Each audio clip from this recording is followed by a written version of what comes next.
No. 28, by Alexander Hamilton. The same subject continued, that there may happen cases in which the national government may be under the necessity of resorting to force.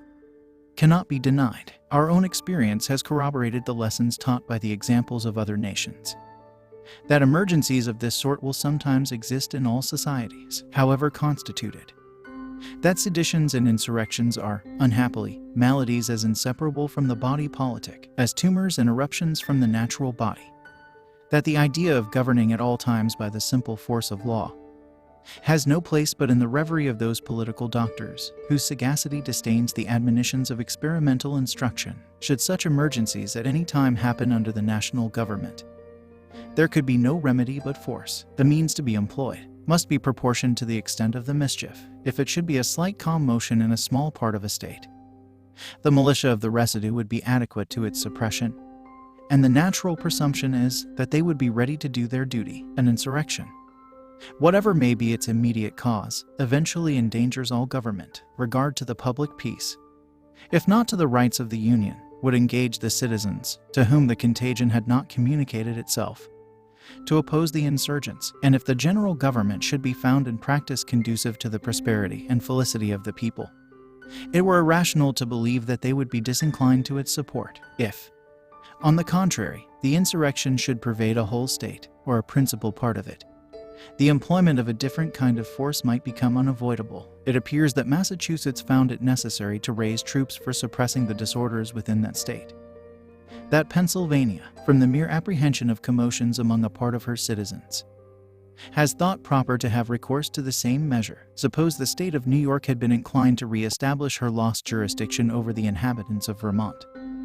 Could she have hoped for success in such an enterprise? From the efforts of the militia alone, would she not have been compelled to raise and to maintain a more regular force for the execution of her design? If it must then be admitted that the necessity of recurring to a force different from the militia, in cases of this extraordinary nature, is applicable to the state governments themselves, why should the possibility that the national government might be under a like necessity in similar extremities be made an objection to its existence? Is it not surprising that men who declare an attachment to the Union in the abstract should urge, as an objection to the proposed Constitution, what applies with tenfold weight to the plan for which they contend, and what, as far as it has any foundation in truth, is an inevitable consequence of civil society upon an enlarged scale? Who would not prefer that possibility to the unceasing agitations and frequent revolutions, which are the continual scourges of petty republics? Let us pursue this examination in another light. Suppose, in lieu of one general system,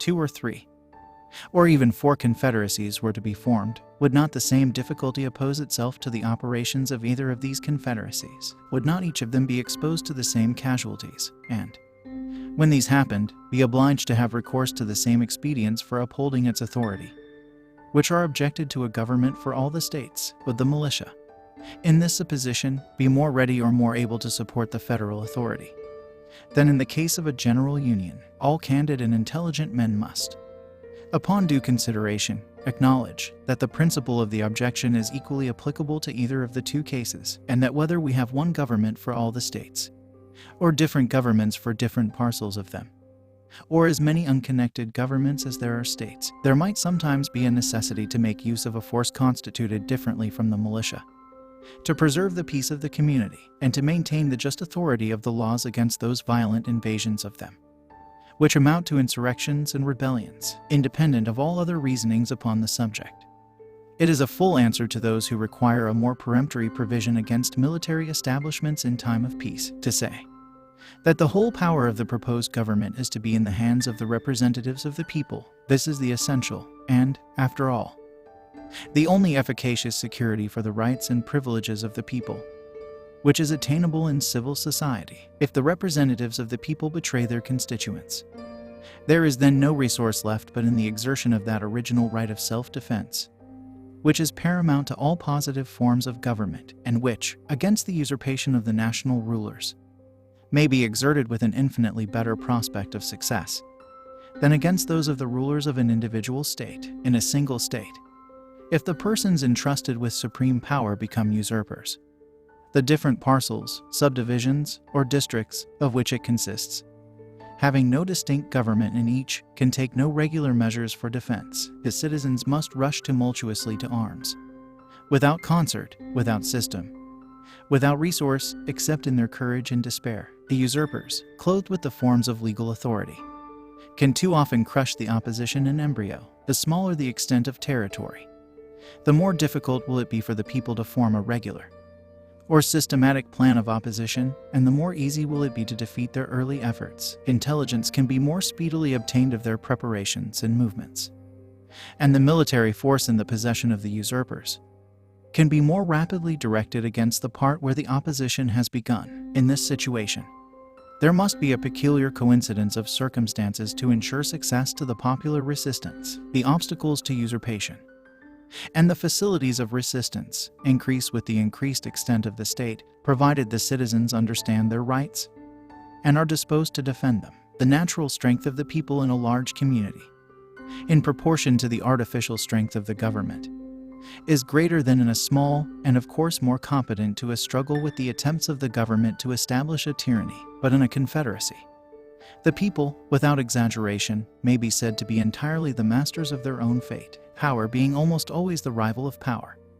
The general government will, at all times, stand ready to check the usurpations of the state governments, and these will have the same disposition towards the general government. The people, by throwing themselves into either scale, will infallibly make it preponderate. If their rights are invaded by either, they can make use of the other as the instrument of redress. How wise will it be in them, by cherishing the union, to preserve to themselves an advantage which can never be too highly prized. It may safely be received as an axiom in our political system that the state governments will, in all possible contingencies, afford complete security against invasions of the public liberty by the national authority. Projects of usurpation cannot be masked under pretenses so likely to escape the penetration of select bodies of men as of the people at large. The legislatures will have better means of information. They can discover the danger at a distance, and possessing all the organs of civil power and the confidence of the people, they can at once adopt a regular plan of opposition, in which they can combine all the resources of the community. They can readily communicate with each other in the different states, and unite their common forces for the protection of their common liberty. The great extent of the country is a further security. We have already experienced its utility against the attacks of a foreign enemy, and it would have precisely the same effect against the enterprises of ambitious rulers in the national councils. If the federal army should be able to quell the resistance of one state, the distant states would have it in their power to make head with fresh forces. The advantages obtained in one place must be abandoned to subdue the opposition in others, and the moment the part which had been reduced to submission was left to itself, its efforts would be renewed and its resistance revive. We should recollect that the extent of the military force must, at all events, be regulated by the resources of the country for a long time to come.